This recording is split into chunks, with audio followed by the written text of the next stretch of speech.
शुक्र अदा करते हैं कि खुदा अपने बंदा को, हमारे भाई पास्टर शाहिद को एक बार फिर हमारे दरमियान लेके आया है। इससे पहले कि मैं उनको बुलाऊं, मैं आपको बताना चाहता हूं, जब पास्टर साहब आपके लिए दुआ करेंगे तो खिदमत गुजारों में से बहन विक्टोरिया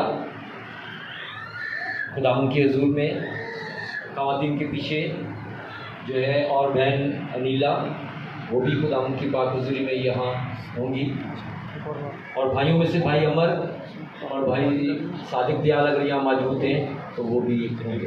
तो ये इस खिदमत को सर अंजाम देंगे। आप सबकी भरपूर तालियों में मैं खुदावंद के खादम को, पास्टर शाहिद को दावत देता हूँ कि वो खुदा के कलाम को लिखिए।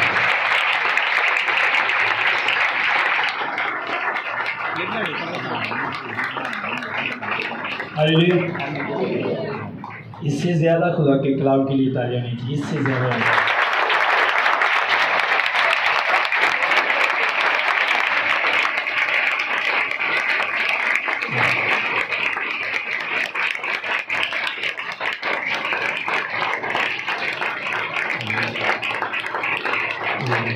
जोर से बोलेंगे हालेलुया, हालेलुया, हालेलुया। आप तैयार हैं खुदा के कलाम को सुनने के लिए? बैठे।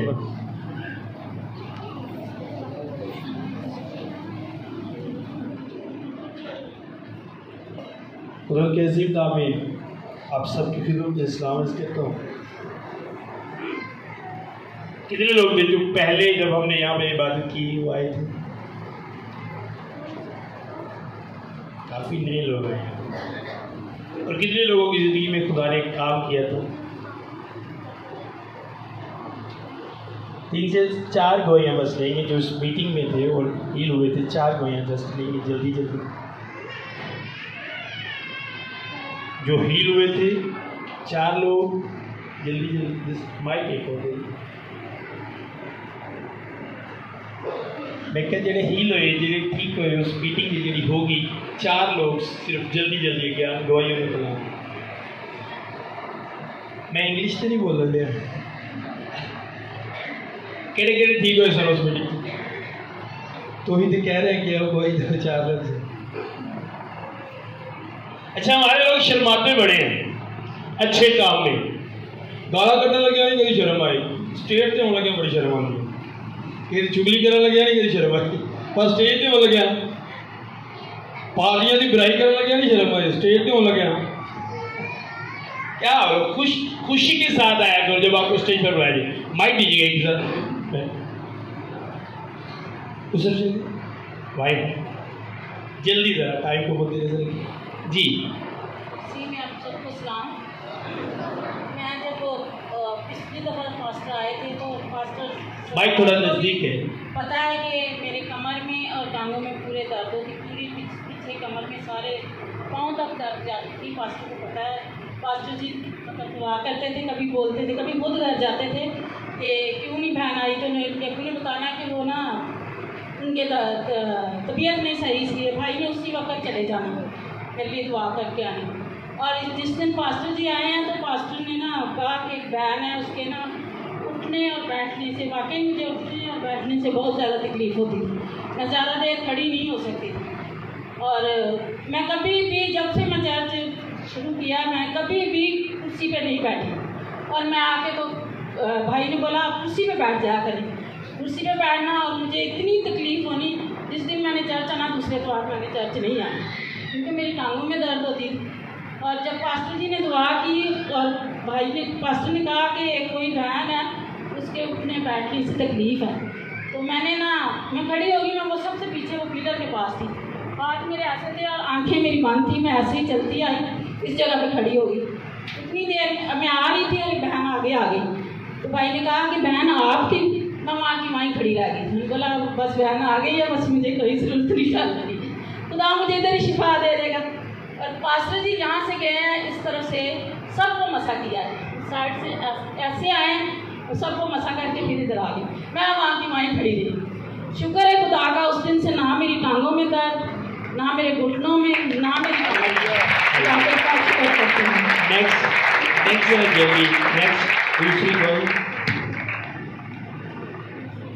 ताली इन लोगों के लिए जो आपकी तरफ से बातें हुई। में आप सबको सलाम। मेरी दवाई कुछ इस तरह है कि मेरी हार्ट बीट बहुत ज़्यादा फास्ट हो जाती थी और मुझे लगता था कि मेरा दिल अभी फट जाएगा और मैं मर जाऊंगी, और ये मेरे साथ काफ़ी दफ़ा होता था। और कुछ टाइम से जब लास्ट टाइम अंकल आए थे दुआ के लिए, तो उस टाइम कुछ दिनों पहले काफ़ी ज़्यादा होनी शुरू हो गई थी और मेरा हार्ट बीट बहुत ज़्यादा फास्ट हो जाती थी और जनाब मुझे सांस लेने में प्रॉब्लम होती थी और मेरा जनाब चेस्ट में पेन होना शुरू हो जाती थी, इतनी ज़्यादा वो हार्ट बीट मेरी तेज़ हो जाती थी। तो पास्टर साहब ने कलाम ख़त्म किया और उन्होंने लोगों को बुलाया। उन्होंने कहा कि मैं एक लड़की को देख रहा हूँ जिसकी हार्ट बीट तेज़ हो जाती है, उसको लगता है कि उसका हार्ट अभी बंद हो जाएगा। और मैं बहुत ज़्यादा हैरान थी कि ज़्यादा लोगों को नहीं पता इस बारे में, क्योंकि मैंने सिर्फ किसी को भी नहीं बताया कि मेरे साथ क्या होता है। तो मैं आगे गई और पास्टर जी ने मेरे लिए दुआ की और मैं खुदा का शुक्र है उस दिन से मैं ठीक।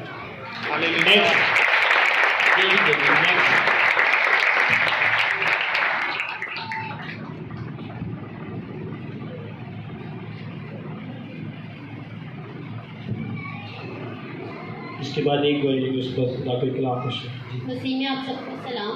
मेरी गवाही कुछ इस तरह है कि जब पास्टर कह रहे थे कि एक बेटी है उसकी गर्दन में दर्द हो रही है और वो दुआ भी उससे नहीं हो पा रही और क्या कहते हैं रोज़े भी नहीं वो रख पा रही, तो मैं आगे आई तो फिर एक और आंटी भी आगे आ गई, तो फिर मैं वहाँ भी खड़े हो गई, मेरे हाथ ऊपर थे।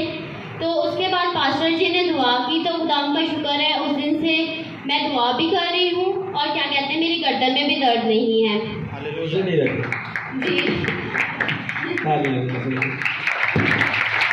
नेक्स्ट एक गवाही और जल्दी अमीन जोरदार ताली हो जाएंगे गवाही के लिए।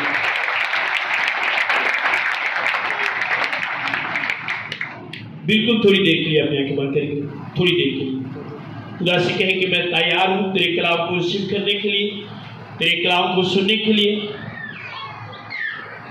अपने हाथों को उठा कर कहें मैं तैयार हूँ। अपने हाथों को उठाएं सभी वाइट के बच्चे सब। खुदा बाप हम तेरी हजूरी में हैं, हम मुंतज़िर हैं तेरे कलाम को सुनने के लिए, तेरी आवाज़ को सुनने के लिए हम तैयार हैं। तेरा पाक आज हम सबको सिखाए यीशु के नाम में आमीन।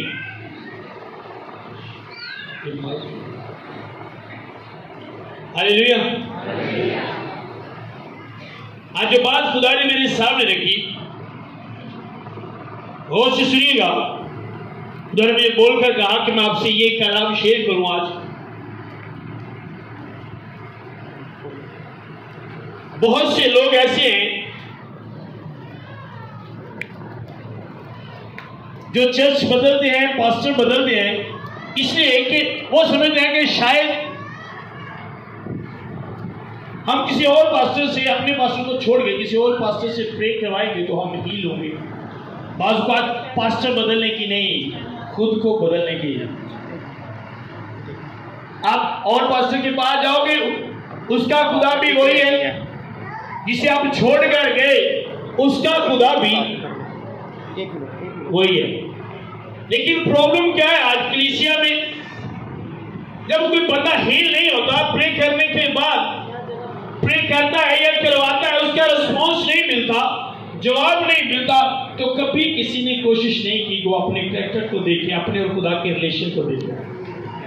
मेरी बात की समझ आएगी?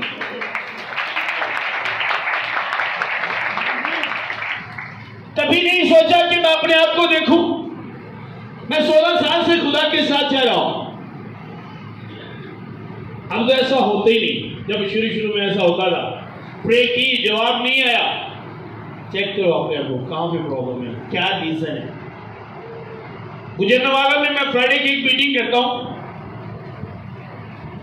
मैंने बताया था पहले भी आपको वहां पे गैर कौम के लोग बहुत ज्यादा आते हैं, बड़ा रश होता है वहां पे, और गैदरिंग कम हो गई। अब मुझे पता था कि ये गैदरिंग कम क्यों हुई है, लोग ज्यादा हैं, प्रे कम है, इसलिए गैदरिंग कम है। खुदा चाहता है कि इतनी प्रे ज्यादा हो। तो मैंने ये नहीं कहा क्योंकि मुझे पता चल गया था अब प्रे बढ़ेगी तो गैदरिंग। और मैं उसे रट्टा नहीं लाया, प्रे करते फिर भी कहीं जमा, खुदा लोग दे, खुदा लोग दे। और ऐसा होता है, आप बाइबल में देख लें, मुख्य जगहों पे ऐसा हुआ। जब बाइबल लिखा है मरकस 5 उसकी 25 देखते हैं, वहां पर लिखा है 5 आपकी 25 आयत में लिखा है, एक औरत जो 12 बरस से बीमार थी और जहां पर जनाब यीशु थे वहां पर आई, और जहां यीशु होता था बाइबल बताती है कि बड़ी भीड़, एक बड़ा रश लग जाता था। मुख्तलिफ किस्म की बीमारियों के लोग, परेशानियों वाले लोग, जो मुसीबतों में थे वो सब लोग, मुख्तलिफ ख्वाहिशात रखने वाले लोग खुदा के पास आते थे। और जहां ये औरत गई वहां पर बाइबल बताती है कि भीड़ थी। पहले तो ये औरत डर गई, लेकिन बाइबल बताती है बाद में यीशु के पास गई और जाकर यीशु से बात नहीं की, हाथ नहीं बढ़ाया, अपनी बीमारी नहीं शेयर की यीशु के साथ, बल्कि बाइबल बताती है कि ईमान के साथ उसकी पोशाक को बोलो क्या किया। और बाइबल बताती है एकदम से वो ब्लड जो 12 साल से उसके जिस्म से निकल रहा था, बह रहा था, रुक गया। और एकदम से यीशु मसीह ने क्या, बिल्कुल यीशु मसीह ने महसूस किया कि मुझ में से कुव्वत निकली। वहां पर यीशु मसीह ने अपने शागिर्दों से कहा कि मुझे किसी ने छुआ है। अब शागिर्दों के लिए ये बात हंसने वाली थी, शागिर्दों ने यह गल हंसन वाली थी। शागिर्दों ने कहा अब छूने की बात करें, लोग यहाँ पे गिरे, आप कह रहे मुझे किसी ने छुआ है। मुझे छूने की बात नहीं कहा, किसी ने फेथ के साथ, ईमान के साथ छुआ। मेरी बात की समझ आ रही। अब जो लोग ऊपर गिर रहे थे, इसने जस्ट पोशाक को छुआ, और बहुत से लोग थे जो यीशु की बॉडी को हाथ लगा रहे थे लेकिन हील नहीं हो रहे थे। अब क्या कहते, वो यीशु बदल लेते, ही कहते यीशु बदल लेते। प्रॉब्लम यीशु में थी या क्यों? वही कुव्वत वो हील हुई जिसने पोशाक को छुआ, लेकिन जो हाथ लगा रहे हैं, जो ऊपर गिर रहे हैं, शागिर्दा ने क्या लोग दिखने नहीं देता, मतलब लोग दिख गए सब। अब जो गिरे हैं वो हील नहीं हुए, जिसके साथ टच हो रहे हैं वो हील नहीं हुए, और जिसने पोशाक को छुआ, बॉडी को हाथ भी नहीं लगाया, वो हील होगी। रीजन क्या है? आपका फेथ। आज भी ऐसा ही है, कुछ लोग एक दिन के लिए आते हैं, पास्टर के पास शिफा लेते हैं, हिल गए, और कुछ लोग सालों से साथ रह रहे हैं, हिल नहीं है। रीजन ये नहीं है कि आपके पास्टर में प्रॉब्लम है, रीजन ये है कि आप में प्रॉब्लम है, और उस प्रॉब्लम को आप अपने पास्टर में फेंक रहे हो।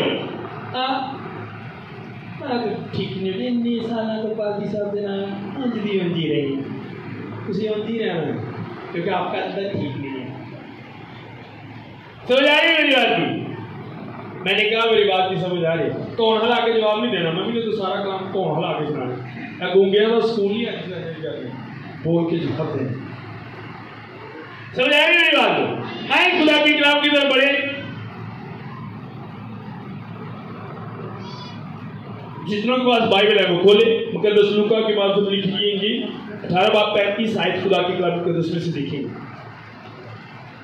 कि इस हालत में खुदा आपको जवाब देगा, कब खुदा आपकी दुआ को सुनेगा।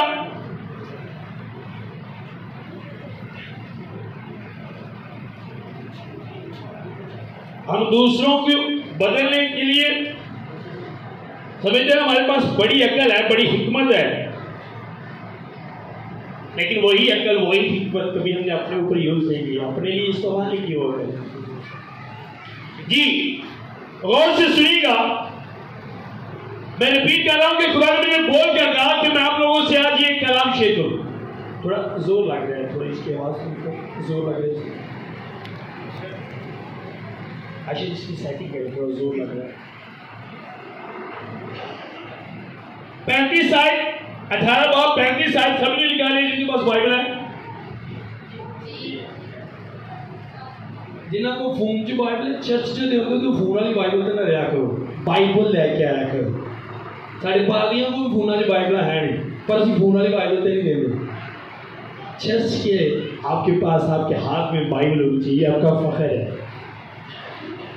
एडे एडे बड़े भैनों बैग चुक लेंगे बाइबल का कितना को बदल, वो भी एक हाथ से टंगिया होंगे बाइबल चुक लेंगे इंज करके टंगिया होंगे, स्टाइल बनता इंज करके। तो दिल कह रहा 5-5 किलो समान पे एक ही हाथ में ले फिरना, बाइबल तक मायना के लिए बाइबल तक कितना वजन होता है। आपके हाथ में बाइबल होनी चाहिए।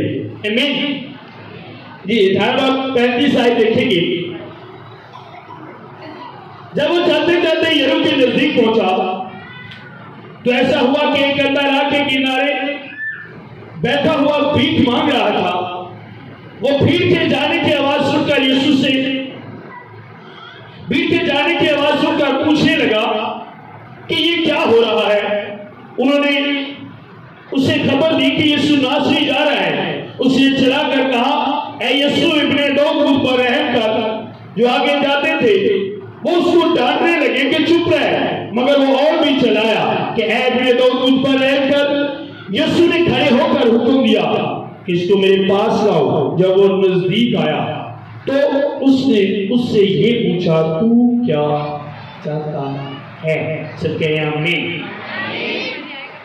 अब भाई कहते हैं जब अंधे ने पूछा कि ये क्या हो रहा है, ये क्या हो रहा है, शोर कैसा है, तो भीड़ में से किसी ने उस अंधे को बताया कि एक भीड़ है, यीशु जा रहा है इसलिए ये भीड़ है, रश है। मिलके वहां पर एक भीड़, एक रश था, बहुत ज्यादा लोग थे वहां पर। और बहुत से लोगों में से एक अंधे को ही क्यों यीशु ने पूछा कि बता तू क्या चाहता है। जहां भी यीशु जाते हैं बाइबल पढ़ के देखें, ये सिर्फ बंदा ही नहीं, बहुत से ऐसे लोग, बहुत सी ऐसी आवाजें सुनने में आती थी जो ये क्या कहते थे कि ऐ इब्ने दाऊद हमारी सुन, ऐ इब्ने दाऊद हमें शिफा दे, ऐ इब्ने दाऊद हम पर रहम कर। और बहुत से ऐसे लोग थे जो कई दिनों से यीशु मसीह के साथ थे और यही कह रहे थे कि हमारी सुन। लेकिन क्या बात थी संदेह में, इस इतनी भीड़ को छोड़कर इस अंधे को ही यीशु ने कहा कि बता तू क्या चाहता है। अगर गौर से देखें तो बाइबल लिखा है ये जो अंधा था है अंधा सी, लेकिन इससे आना बड़ा सी। पहले लतीफ मांग रहा था, भीख मांगने वाला था। जाहिर है जब मांग रहे हैं तो इसके पास कुछ ना कुछ वहां पर होगा जो इसने मांगा था। और ये नहीं, इसने पहले से यीशु का सुना था, इसलिए एकदम तो पता चला कि यीशु ने दौड़ना शुरू कर दिया। इसलिए सुना था कि यीशु नाम का कोई हस्ती ऐसी दुनिया में आई है जिसके कहने से अंधे देखते हैं, जिसके कहने से लंगड़े चलते हैं, जिसके कहने से गूंगे बोलते हैं, जिसके कहने से कोई अपने कोर से शिफा पाते हैं और जिसके कहने से मुर्दे जिंदा होते हैं। यीशु नाम का ऐसी हस्ती है दुनिया। हो सकता है वेद कहता अंधा था, इधर नठन तो ऐसे लगता है कि पहले भी किसी ने आता है वो यीशु को लेके जो पड़े ही नहीं होंगे। मंगन वाले कुछ भी नहीं समझते, हकीर जान की दुनिया मंगन वाले, इसलिए तो थोड़ा और भाई ने कहा जब इसे पता लगा कि वही यीशु आज यहाँ से गुजर आए, उस रास्ते से जहां पर मैं बैठा हूं वहां से गुजर आए, तो भाई ने कहा इसने एक दम से दौड़ना शुरू कर दिया। अब ये नहीं कहा आज के लोग नहीं किया मिलके चर्च की आवाज आ रही है, अच्छा मैं भांडे धो ला दूं, अच्छा मशीन बंद करना, दो तो सूट रह गए, चर्च की आवाज आ रही कि यीशु मसीह आ गया, लग गया, एंड नहीं, उसने किसी चीज की परवाह नहीं। क्या पढ़े, नो टेंशन, कितने पैसे पड़े, नो टेंशन, पैसे कौन मेरे उठाएगा, नो टेंशन। जब पता चला ये आवाज आई कि यीशु जा रहा है तो भाई बेटा सब कुछ छोड़कर उसने यीशु के पीछे दौड़ना शुरू कर दिया। मेरी बात समझ आ रही है? सब कुछ छोड़कर क्या किया यीशु मसीह के पीछे। आज है यीशु के पीछे जाने के लिए हम शर्तें रखते हैं, शर्ता रख दिया फिर कहते हैं अच्छा सोच के बताएंगे। अभी मैं ये कह रहा हूं, मैं कैंट में जाता हूं, समझ आ रही है सबको आवाज सही समझ आ रही है? मैं कैंट में जाता हूं, वहां पर एक भाई से मेरी बात हुई। मैंने कहा भाई आप तौबा क्यों नहीं करते, बैप्टिज्म क्यों नहीं लेते? अंदर भाई साहब गल है कि झूठ बोलना पैदा है, नौकरी है नहीं, जो नौकरी छड्डांगे तो फिर तौबा कर लांगे। तो मैं क्या तेरा स्टाफ होया तू नहीं देर तक जिंदा रहना, मैं क्या तेरा स्टाफ होया तू नहीं देर तक जिंदा रहना। अगर आप छोड़ोगे नहीं, कुछ छोड़ोगे नहीं, परवाह करोगे। आज लोग परवाह करते हैं, किसी यंग बेटी या बेटे से कहो कि तौबा करो, उसके अंदर एक बात सबसे पहले चलेगी, ये एंजॉय करने का टाइम है, जब बूढ़े होंगे फिर तौबा कर लेंगे। परवाह है बहुत सी बातों की। अब परवाह है तौबा करूंगा तो मोबाइल छोड़ना पड़ेगा, तौबा करूंगा इंडियन सॉन्ग कैसे सुनूंगा, मूवीज कैसे देखूंगा, गालियां कैसे दूंगा, बहुत कुछ सोचते हैं। तौबा करने से पहले, यीशु मसीह के पीछे चलने से पहले बहुत कुछ सोचते हैं, लेकिन इस बंदे ने कुछ नहीं सोचा और दौड़ना शुरू कर दिया यीशु मसीह के पीछे। और दूसरी बात जो सबसे प्यारी इसकी दूसरी बात लगती है, यीशु शायद दूसरी बात इसकी सबसे प्यारी मुझे जो लगती है और सबसे अच्छी लगती है, सुनो, इसकी बातें बदल गई जब इसे पता चला यीशु है। अब एक भिखारी करता क्या है, नहीं तरफ देखिए, एक मांगने वाला करता क्या है, खुदा के नाम से 10 दे दो, खुदा के नाम पे 20 दे दो, खुदा के नाम पे 30 दे दो, खुदा के नाम पे 100 दे दो, खुदा के नाम पे 50 दे दो। सुनो, ऐसा ही होता है ना। लेकिन इसकी ये बात मुझे बड़ी अच्छी लगती है, जब इसे पता चला कि यीशु मसीह आ गए हैं तो इसकी बातें बदल गई। अब ये 10 और 20 नहीं मांग रहा, बल्कि सीधा खुदा का रहम मांग रहा है। हालेलुया। अब दुनिया की गिरवी नहीं मांग रहा। स्टोरी चेंज, गल्ला चेंज हो गया भाइयों। जब खुदा का पता लगा कि खुदा है, गल्ले ही चेंज हो गई। पहले 10, 20, 30 मांग रहा है, अब दुनिया की चीज नहीं मांग रहा। किन्ने लोग की समझते नहीं कि यीशु मसीह उन्होंने जिंदगी ते गल्लां किन्ने आनियां चेंज होईयां।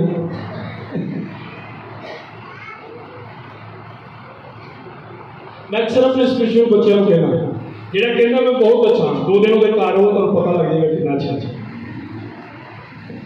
इंसान अपना सारा खाना अपने घर वाला अपने घर दे दिया गया, बाहर जी ते घर क्या इंसान कितना अच्छा है। माइक नहीं करना, मैं आजकल ये नुआ मैं देखा बाहर के लोग कहते हैं बहुत ही अच्छी, बड़ी अच्छी तालीम हुई, घर सास बेचारी सिर फड़ के बैठी हुई है, मेरे को मुश्किल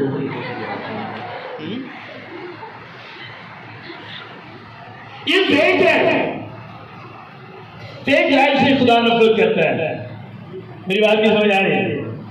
फेक लाइफ से खुदा को नफरत करता है। अब ये खासियत थी इस बंदे में, इसकी बातें चेंज हो गई। अब ये पैसे नहीं मांग रहा, पैसों की जगह जस्ट रहम मांग रहा है कि ऐ इब्ने दाऊद मुझ पर क्या कर। ये दूसरी बात इसकी खुदा को बड़ी अच्छी लगी, यीशु को बड़ी अच्छी लगी। इसकी दूसरी बात, अब ये रहम मांग रहा है, बातें चेंज हो गई।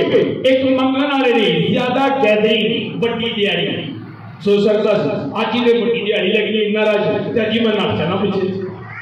अब इसे ये नहीं था कि मेरे पास मुझे पैसे चाहिए, आज ज्यादा पैसे होंगे। जब यीशु का पता चला तो अपने काम की भी परवाह, अपने काम का निवास मेरे तक कर जाएंगे, अपने काम की परवाह। एक मांगने वाले के लिए ज्यादा गैदरिंग, बड़ी दिहाड़ी, बड़ी दिहाड़ी लगेगी। आज ज्यादा पैसे कमावांगे, आज गैदरिंग ज्यादा है, लेकिन उसने परवाह नहीं की और यीशु के पीछे दौड़ना शुरू कर दिया। और जब यीशु के पीछे चला तो सबसे पहले उसने अपनी बातों को चेंज किया। आज लोग यीशु के पीछे चल रहे हैं, गल्ला चलो तो पहले नहीं हुई तो चलो तो बाद भी। मैं कहा गल्ला हुई, गल्ला नहीं बदलियां। जब तक आपकी बातें नहीं बदलेंगी, सुनो, अगर आपकी बातें नहीं बदलेंगी तो आप भी उस भीड़ में से हो जिस भीड़ को यीशु ने इग्नोर किया, यीशु कुछ भी देने से पहले पूछता है, देखता है, आपको नापता है, तोलता है। बाइबल लिखा है एक औरत यीशु मसीह के पास है, उसने कहा मेरी बेटी बीमार है और वो चलाती रही। यीशु ने शागिर्दों से कहा, यीशु के शागिर्दों ने कहा उस्ताद इसे रुखसत कर दे। यीशु ने फिर उसे इग्नोर किया, औरत और चलाई। यीशु ने कहा बच्चों की रोटी लेकर कुत्तों को दे देना रवा। अब यीशु बार बार उसे इग्नोर कर रहा है, लेकिन बाइबल बताती है उस औरत ने कहा हाँ मालिक मैं जानती हूँ, मगर कुत्ते भी अपने मालिक की मेज से जो टुकड़े गिरते हैं उन पे नजर आते। और यीशु ने कहा ऐसा फेथ, ऐसा ईमान मैंने इज़राइल में नहीं देखा। और उस औरत को यीशु मसीह ने उस औरत की बेटी को हील किया। आज भी यीशु देखता है आप लोगों को। अगर आप पीछे हटने वाले नहीं हो, आप बदलने वाले हो, छोड़ने वाले हो यीशु के लिए, तो सुनो आप हो संडे की तरह आपसे यीशु पूछेगा बता तू क्या चाहती है, या बता तू क्या इसलिए चाहते हैं कि यीशु उनसे पूछे तू क्या चाहता है। मैं अपनी लाइफ में एक बड़ी बात समझता हूँ कि यीशु किसी से पूछे कि तू क्या चाहता है, एक बड़ी बात। यीशु इंसानों की तरह नहीं पूछता, हाँ भाई की चाहिए तू काम है अगले को दसी, अगले दिन बंदे ने जाके 10,000 रुपया दिया तब थोड़ी देर पहले उन्होंने तेरे अगे की बंदा दिया। यीशु ऐसा नहीं है, मेरी बात की समझ आ रही है? यीशु ऐसा नहीं है। यीशु अगर पूछता है तो मैं अब एक बात कहना चाहता हूँ, यीशु चाहता था कि मुझे पूरी दुनिया लिख दो। यीशु ने पूछा था तू क्या चाहता है, तो यीशु से पूरी दुनिया में लिख के दे सकता है। यीशु पूछता नहीं, बल्कि जो पूछता है वो करता है। दूसरी बात इसमें ये थी, और तीसरी बात जो बाइबल क्या है, जब ये दौड़ रहा था अब लोग क्यों डांट रहे थे। यीशु जहां पे होता था शोर तो पहले भी होता था, लेकिन जब इस अंधे ने चलाया शोर किया तो इसी क्यों डांटा। सुनो जिथे यीशु खाई आगे जिथे बड़ियां मीटिंग होने में ज्यादा तादाद गैदरिंग ये शोर हुआ है, क्यों भाई साहब बच्चों शोर हुआ कि नहीं। अब वहां पे पहले से शोर था, अब अंधे के शोर से क्या फर्क पड़ता था, अंधे के चलाने या बजाने से क्या फर्क पड़ता था। क्यों अंधे को उन वहां के लोगों ने डांटा, उस भीड़ में उस अंधे को क्यों डांटा। सुनो जो अन्ना दौड़ता है ना अन्ने माई दौड़ते, जो अन्ना दौड़ता है समझ आ रही है, अन्ने माई दौड़ता, जो दौड़िया तो अन्ने माई दौड़िया, और जो दौड़िया कभी ओले चवा कभी ओले चवा अन्ने आ गया देख तो। अब जब भजिया जिन्होंने लोगों से बचता से वही डांटना पे चुप कर लेकिन बात चलाने से नहीं डांटा था, जब बचता थी तो डांट। अब बाइबल लिखा है वो उसे डांट रहे थे। जब डांटा जाए तो सख्त लहजे में डांटा जाता है, और ये इंसानी फितरत है, जब उसका लहजा चेंज होता है तो उसके अल्फाज भी चेंज होते हैं। मेरी बात समझ आ रही है? उसके अल्फाज भी चेंज हो जाते हैं, और सख्त लहजे में कभी किसी ने अच्छे अल्फाज नहीं कहे। सख्त लहजे अच्छे करनी है किसी ने अच्छे अल्फाज, जो बंदा हंसता है ना वो गाना नहीं करता, जो गुस्सा चढ़ जाता फिर बंदा नहीं करता। लहजा की हो जाता है अल्फाज भी। अब उनके अल्फाज बाइबल में तो नहीं लिखे, लेकिन मैं कह सकता हूं कि जो वो डांट के लफ्ज अंधे के लिए यूज कर रहे थे वो अल्फाज अच्छे नहीं थे। और बाइबल लिखा है कि बाइबल जारी है जो हमने उन्होंने डांटा तो ने लिखा कि ठहरो यीशु तो मैं बाद में मिलांगा तेन ਤੁਹਾਨੂੰ पूछ रहा हूं एंड क्या ऐसा एंड लिखा है बाइबल लिखा है जब उस संदे को वो डांट रहे थे तो उस डांट को वो इग्नोर कर रहा था। तीसरी बात जो इसलिए यीशु मसीह को अच्छी लगी, जब वो अंधे को डांट रहे थे तो अंधे ने उनकी डांट को इग्नोर किया और अपने चलाने का वॉल्यूम और बढ़ा दिया, वो और ज्यादा उसे चलाना शुरू कर दिया। और बाइबल कहता है जब वो और चलाया तो जो डांट रहे थे यीशु ने उनको डांटा, रुक जाओ छोड़ दो इसे। समझ आ रही है? अच्छा एक बात मैं सोचता हूं, जब वो डांट रहे थे तब यीशु ने नहीं उनको रोका, तब नहीं रोका, जब और ज्यादा चलाया उसके बाद डांटने वाले को रोका। क्या आज ऐसा है? अब अंधे ने डांट का रिस्पॉन्स क्यों नहीं दिया? अगर आज का मसीही होता, आज की कलीसिया में सिर्फ होता अज की कलीसिया च होंदा हुण तुसीं चर्च होते हो चर्च कदा दा की लगदा है तख्त लगदा है चर्च यीशु मौजूद हुंदा है कि नहीं हुण तुसीं कित्थे आ रहे हो यीशु दे कोल और रस्ते च तुहानूं कोई डांटना शुरू कर दे किन्ने ने जिहड़े इग्नोर करके चर्च होंगे चर्च ते मैं हर तवार जानी है पहले तेनों ते सीधियां करना आज की कलीसिया है ना भाई फिर तेनों तो सीधिया करवा चर्च ने हाथ मार दिया चंगा तुम डांटा वो खरी चौधरी लगा मेरे से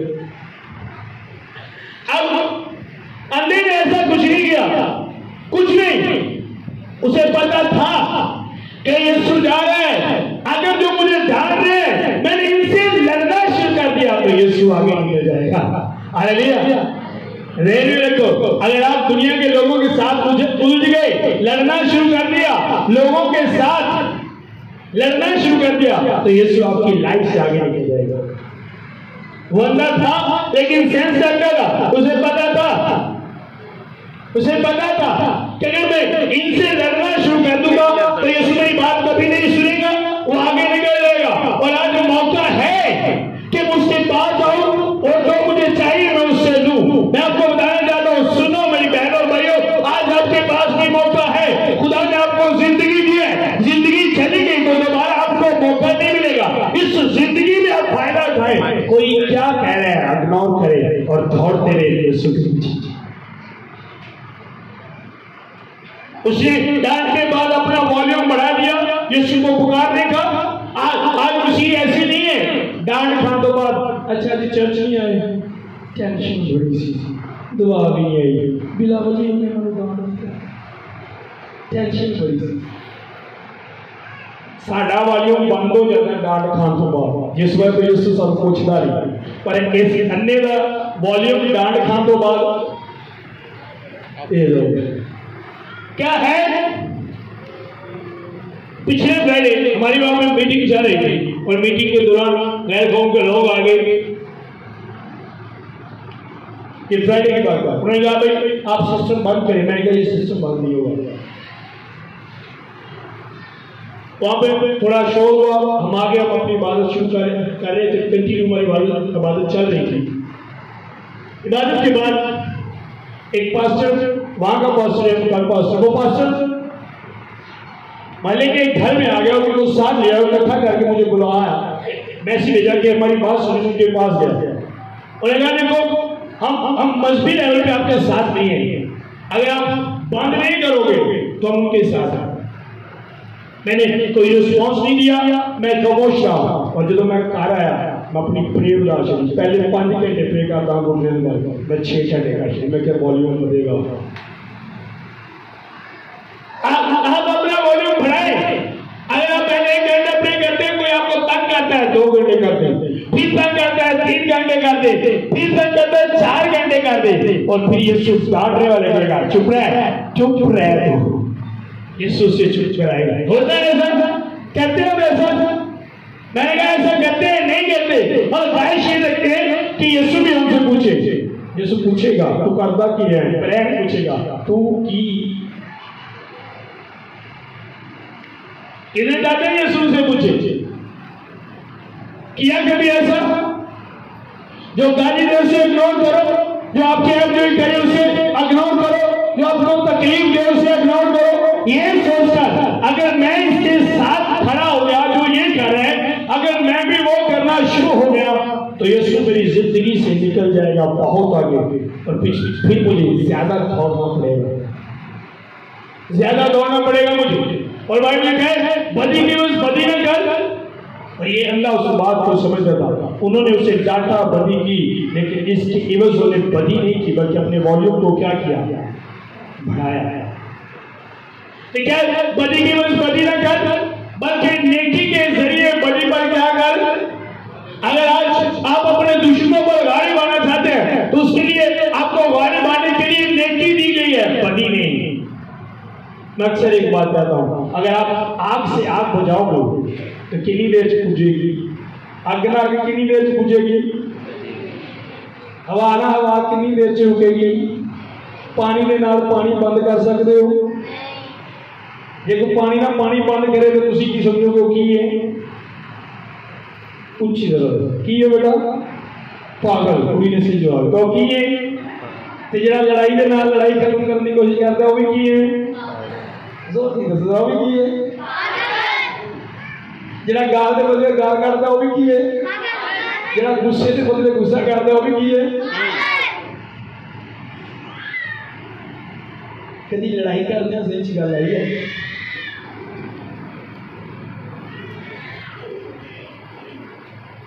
आप रोज पागल बनी रहा कोई कह दे तो सिर फट दे तू पागल क्या तो हर बड़ा पागल आ रही पागल ही कहना खोते को खोता नहीं कहना और शेर कहना केवल साहब खोते को खोते कहना कि शेर कहना अगर मैं खोते को शेर कहूँगा कि देख मनना तुझे पागल हूँ मैं सही कहूँगा लेकिन तुझे मनना ऐसे लोगों को बाइबल जो है पागल कहती है और इस संदेश ने यही अक्लमंदी की और सुनो जब उससे डांटा तो वो और चढ़ाया तो यीशु ने उससे कहा अपनी बाइबल खोले अपनी बाइबल खोले देखिए अब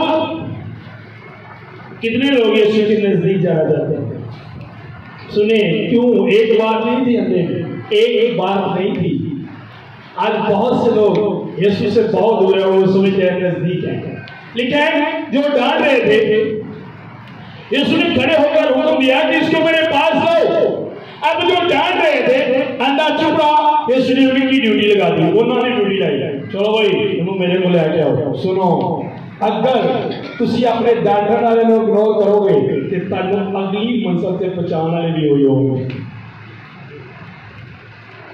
आपके दुश्मन आपके मुखालिफ आप पर बोलने वाले आपको अगली मंजिल पर आपकी बरकत वाली जगह पर बोल रहे लोग लेकर जाएंगे एक तो यीशु ने क्या अपने स्थान वाले की करो वो अगे बचाना ले यीशु ने उन्हीं से कहा जो डांट रहे थे अच्छा चलो इसे मेरे पास लेकर आओ लिखा है जब वो नजदीक आया तो उसने उससे ये पूछा तू क्या अब कब यीशु ने उससे पूछा तू क्या चाहता है जब वो नजदीक गया और नजदीक जाने से पहले उसने डांट वालों को इग्नोर किया छोड़ दिया अपना वॉल्यूम बढ़ाया आज आप लोग नजदीक जाना चाहते हो कुछ छोड़ते नहीं यीशु के लिए उसने अपनी जान की परवाह नहीं की इग्नोर नहीं करते दुश्मन क्या कह रहे हैं अपना वॉल्यूम नहीं खोल दे और चाहते क्या हो किसके नजदीक जाए जब वो नजदीक गया फिर पूछा अब ये नजदीक वो वाला नजदीक नहीं स्पिरिचुअल तरीका स्पिरिचुअल फासले की मैं बात कर रहा हूँ स्पिरिचुअल फासला अब जो लोग यीशु के ऊपर गिरे थे जब वो 12 साल की हील हुई तो वो समझते थे हम तो नजदीक है कई लोगों ने बाद में सोचा होगा यार उन्हें किਵੇਂ फड़े यार मैं हथ लाया था मैं तो जगाऊंगी उन्हें कपड़े बड़े अजीब हो गए माचा क्या है वो स्पिरिचुअल तौर पर नजदीक हो चुकी थी यीशु और यही बात मैं कह रहा था बाद लोग पास्टर के साथ रहते हैं हील नहीं होते और बाद लोग एक दफा मिलते हैं हील हो जाते हैं वो स्पिरिचुअल तौर पर पास्टर के नजदीक होते हैं अंदर से और बहुत से लोग बॉडी के यहाँ से जिस्मानी तौर पर तो पास्टर के साथ आते हैं लेकिन अंदर से अपने पास्टर से बहुत ही अंदरों बड़े दूर होते हैं आपके अंदर का फासला आपको खुदा के नजदीक करता है और खुदा के नजदीक जाने के लिए छोड़ना पड़ता है बहुत कुछ अपने अंदर से निकालना पड़ता है खत्म करना पड़ता है जब उस झाड़ी में लिखा वो झाड़ी जा रही थी और जब मूसा पास जाने लगा पहले जूती बात शर्त है मेरे नजदीक आने की पहले क्या कर अब जूती जो है जूता जो है वो गंदगी उधार करता है किसी ने अंदर सफाई की जरूरत आ गया भाई जूती बार बार के अंदर की पेगा गंद पेगा अंदर की पेगा अब जूता जो है वो गंदगी को जाहिर करता है यीशु ने कहा खुदा ने कहा अपना जूता उतार क्योंकि ये जगह क्या है यीशु के पास जाने के लिए अपनी गंदगी को उतारना पड़ेगा फिर आप यीशु के नजदीक जाओगे और गंदगी क्या है तो सोचोगे रोज जो टोगे नाम खाली वैसी गंदगी झूठ आपको गंदा करता है किसी की बुराई आपको गंदा करती है माफ ना करना आपको गंदा करता है वही बातें आदमी को नापाक करती है जो उसके अंदर से जो उसके अंदर से निकलती हैं वो बातें उसे नापाक करती हैं। आज मुझे रब को पाक होने के लिए करना क्या है? उन बातों को अपने अंदर से निकाल फेंकना है। उस जलाल को देखने के लिए मूसा चाहता था कि मैं नजदीक जाकर इस माजरे को देखूं, इस जलाल को नजदीक जाकर देखूं। तो खुदा क्या नजदीक आने के लिए तुझे करना क्या? अपने जूते को क्या कर उतार।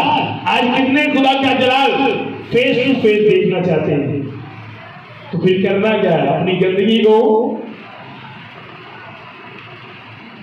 में की करना है। मैंने चर्च में ऐसे लोग भी देखे हैं, चर्च अटेंड करना है उन्हें, दो लोग जो आपस से लड़े मेरे इकट्ठे बैठे हुए अंदर ही मूड़ियां बांटते हुए आज मेरे नाल ही बैठ गए पिछों में तो होर जगह है उत्थे बैठे हुए अंदर ही कहते हैं मजबूरी के नाल बैठे हुए जगह को दिल से नहीं करता नाल में और बाद में सोचते हैं ब्लेस क्यों नहीं हुआ, मैं ब्लेस क्यों नहीं हुआ, मुझे बरकत क्यों नहीं मिली? पास्टर नहीं बदले, चर्च नहीं बदले। अपनी सोच को और अपनी बातों को बदलो, फिर देखो खुदा किस तरह काम करता है। समझ आ रही है? मैंने कहा मेरी बात की समझ आ रही है? खुद को बदलो। मैंने ऐसे लोग भी देखे हैं खुद को बदल नहीं सकते, दुनिया को बदलने का सोचते हैं। मेरे बहुत से लोग पूरी दुनिया नहीं बदलना, पूरी दुनिया बदलना काका तो आपने आप बदल, दुनिया अपनी बदल देगी। जिस तरह के आप होते हो आपको उसी तरह के लोग नजर आते हैं। मैं अपने चर्च एक मैसेज दे रहा था, मैं भाई को बुलाया, ब्लैक चश्मा मलवा दिया। मैं कहा देखो जी लोग कितने नजर आते हैं, अंदर पारी सारे काले का भी नजर आते। मैं क्या चश्मा ला के वे मैं चश्मा लाया मैं होते सारे चिट्टे हो गए। मैं क्या लोग पहले ही वाइट थे, आपके चश्मे में प्रॉब्लम थी, जो आपकी आंखों पर था उसमें प्रॉब्लम थी, हमें प्रॉब्लम होती है। जेड़ा साड़ियां क्या तो लगा ना प्रॉब्लम होती है, फर्क लगे ना होता है, फर्क बात नहीं होता जेड़ा असली अखा चलाया होता है। इसी बात की समझ आ रही है? फर्क उसमें नहीं है। इसलिए जो मैं आज आपको बताना चाहता हूं, कोई दूसरा तरीका नहीं है बरकत लेने का और हमेशा की जिंदगी लेने का। जैसे ये बाइबल का एक तरीका है, अगर आप इस तरीके को फॉलो नहीं करते तो कोई दूसरा राह नहीं है। इसने कहा एक ही दरवाजा और वो मैं है। इसने क्या कहा? जिंदगी को जाने के लिए जिंदगी का जो दरवाजा है वो एक ही है, और वो कौन है? वो यीशु है, दूसरा कोई नहीं। और यीशु के पास जाने के लिए यीशु उसी को फॉलो करना पड़ेगा, और यीशु उसी को फॉलो करने के लिए आपको बहुत कुछ छोड़ना होगा, बहुत कुछ बर्दाश्त करना होगा, बहुत कुछ सहना होगा, और उसके बाद आपको यीशु के नजदीक जाएंगे। और जब आप नजदीक जाएंगे फिर वो पूछे तू क्या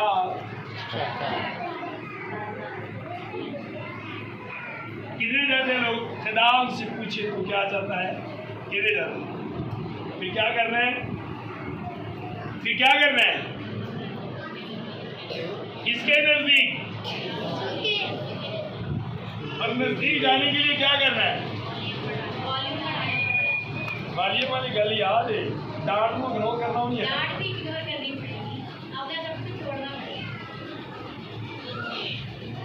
मैंने कहा कोई दूसरा तरीका नहीं है। खड़े होंगे सुन